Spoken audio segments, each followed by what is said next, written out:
За энэ манайхан сайн зэрэг шиг чухал хууль оруулаад ирж байна. Тэгвэл би Пүрэвдава гишүүнтэй л их төхөө саналтай байна да.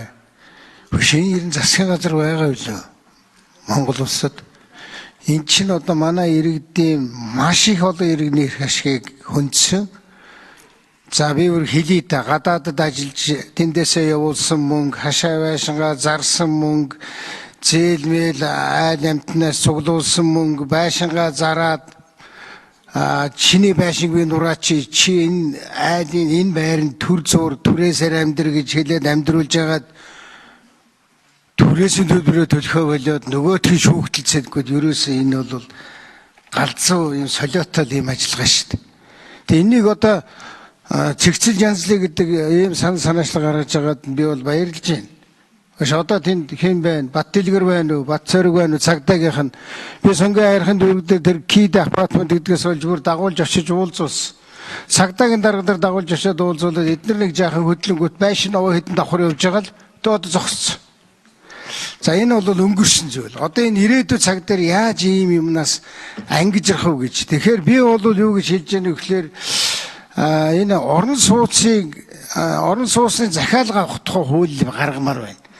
Бүртгэл бол байна сайн зэрэг гişүн. Таны энэ хэсэг бол нэг хэсэг нь. Тэгвэл энэ орчин үед санхүүжилт гэдэг юмгүйгээр бол бас одоо хоосон бүртгэл явахгүй. Тэгэхээр яаж мөнгө авах юм? Одоо чи ямар асуудал үүсчихэд байгаа амтны баахан мөнгө авчиад ер нь заллиг хийж байгаа шүү дээ. Тэгэхээр энэ заллингаас үржсэн сэргийлэх хууль баймаар байгаа. Батлагаараа заллингаас сэргийлнэ гэж та нар яриад байдаг. Энэ тийм чиглэлийн хууль баймаар байна. Ялангуяа орон сууцсан дээр. Одоо би мэдэхгүй байна л дээ. Энэ дээр би бол засгийн газар ажилламаар байна. Одоо сайн зэрэг гишүүнийхээ энийг зогсоочхоор бас хэцүү. Зогсоохгүй гэхээр бас очиод өрөөс нь хаал явж байна. Энэ нэг өрөөс нь гарал яваад байна. Нөгөө гар нөгөө хөлн зүрхэн тархин систем ерөөсөө энэ саяны Пүрэвдава гишүүний хэлж байгаа шиг эднэр бас ажиллахгүй шүү дээ. Энэ ч өөрөө цогц асуудал байхгүй. Маш олон талын сонирхол орж иж. Тэгэхээр ингэж янзлж болохгүй мүү? Би одоо яа санд өхөө мэддэхэ байчлаа. Энэ ч зориултын бас харьцуулж байгаа шүү дээ. Одоо тэгээ би өөрөө зүгээр дугуй зохион бүтээгээ сууж ийн л дээ. Нэг тэр агент маягийн системээр дамжих ёстой. Тэгээд тэрлүү порцоор мөнгө өгөх ёстой. Порцоор шүү. Эрсдлийг багасгаж. Тэгэхгүй ингээ хүний хашаа байшин зарсан мөнгөийг аваад тэгээд ерөөс ингээ хэдэн жилээр нь байшин босдгүй өөр юм дэргүүлээд. Тэгээ манай хууль хяналтын байгууллага дээр бас хэцүү яв. Гүцэхөө. За алтан гишүүний микрофоныг гүцээгээд өгье. Би цагдаагийн байгууллагч хийсэн дүүрэг дээр нэг хэрэг үүссэн явж явах шиг энэ төвд нэг хэрэг үүссэн явж явах шиг за ингээд яста адгийн зарга одоо дээр үед бол 10 хоног байсан юм байл. Одоо адгийн зарга бол 10 жил болж штэ. Хүний мөнгө авчаад ингэж 10 жилийн зарганд оруулна гэдэг бол Монгол улсад засаг байхгүй, төр байхгүй гэсэн үг шүү. Тийм учраас энэ дээр хууль санаачсан гишүүнийг би бол дэмжиж байна. Тэгвэл энэ нэг хүний хийдэг ажил биш. Энэ одоо Монгол улсын засаг гэж байдаг бол засаг бүх шугамаараа ажиллаж оруулж ирэх ёстой хууль. Тэгвэл хугацаа алдаж болохгүй. Тэгэхээр яаж болдгийг энэ одоо сайн зургийнхаа хуулийг явуулчаад тэгээ засгийн газар чиглэл өгч болдог билүү? Энийг ингээд боловсруулад оруулаад энэ асуудлыг ингэж би нэг ийм хоёр талтай явбал их зөв болно гэж бодож байна. Хүний хийсэн үг үүсгэмээргүй байна. Тэгвэл бусад харилцаануудыг нь хаймааргүй байна. 30% байшин. За 1 минут гүцээгээд өгье. Нэг дутуу барьсан байшин бүртгэн. Тэгэхээр ор хоосон газрын хэрүүлэнд алтан уг дээр газартаа номын чимэг хөрөнгө оруулагч ингээл мөн хэрүүл болд юм байл шүү. Тэгэхээр ийм юм дээр одоо иргэн очиж харилцах бол тэгэл бид нар бол улс биш л гэсэн үг. Тэгээ энэ харилцааг зөв болгомоор. Агент тийм үү агентлаг юм уу мэдхгүй одоо нэг тиймэрхүү хувийн маягийн юмнуудаараа дамжаад явах хэвээр. Нөгөөдөл нь өөрөө даатгалынхаа тогтолцоонуудыг хангасан байх хэвээр. Тэн дээр нь төр засаг оролцдог. Энийг ийм зах зээлийн маягийн болгол яасан. Пүрэвдава чи хаанаас уншсан эсвэл үзсэн юм эсвэл олон байшин барьсан юм уу? Чи ажлын нормоор юм байна.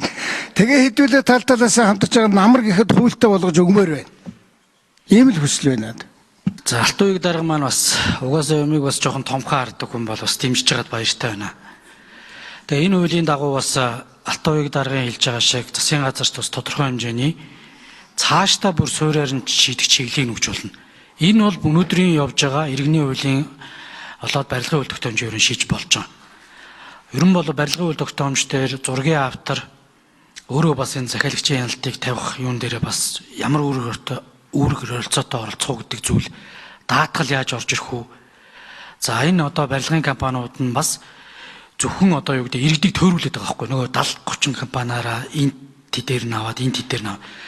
Намын чимэг гишүүний одоо бас өргөлийн байнгын дээр ярьжсэн пүрэв даваа дарга хэлж байгаа шүү зөвхөн үлгэл хөрөнгийн энжинээр дамжуулж аваа гэдэг энэ хуулийн бодлогын өрөөнд гаргуул энэ асуудлууд бас тийг шийдэж болно. Тэгэхээр энэ ярьж байгаа зүйлүүдээр бас үүрэг даалгавар чиглэл өгөөд засгийн газартаа харилцаж болох ухаа гэж бодож байгаа. Энэ бол харин өнөөдөртөө ямар ч байсан цаашдаа энэ зүйлүүдийг гаргахгүй байх. Газрын гэдэг юм уу ус дулаанд хангадаг нь мэдэхгүй барилга дээр захиал өгөхөөс ямар ч гэсэн хаалт болж байгаа. Харин энэ хариуцлагатай явж байгаа барилгын компаниудаа хамгаалж байгаа.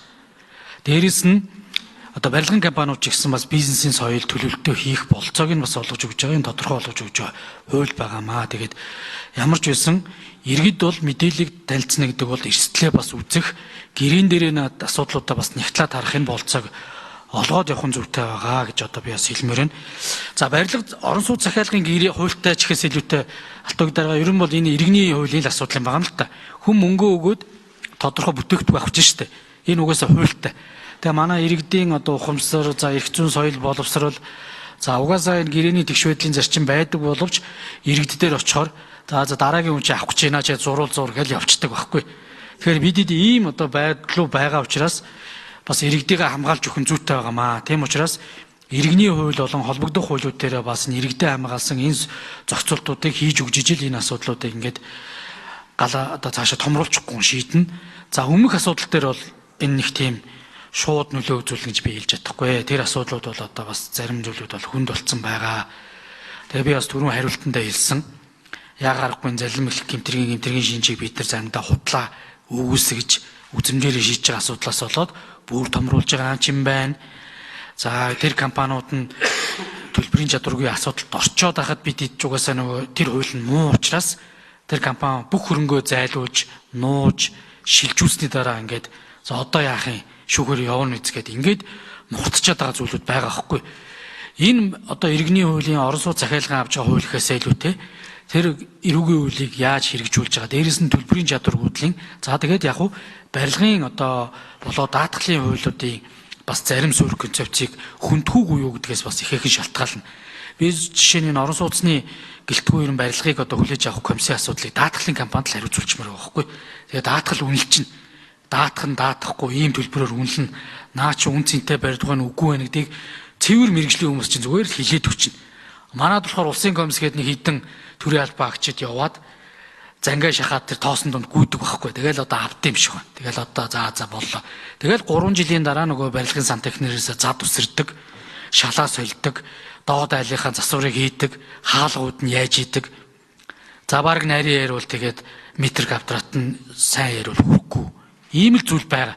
Тэгэхээр бидэд иргэдийнхээ өмчийг хамгаалахын тулд яг энэ явж ирэх зах зээлийн зарчим буюу тэр даатгалын систем тэр зургийн авторыг оролцуулж ирж хариуцлага хүлээдэг, хяналтаа тавьдаг тэр зүйл рүү нь оруулж ирэхгүй бол зургийн автор дараа нь би мэдэхгүй.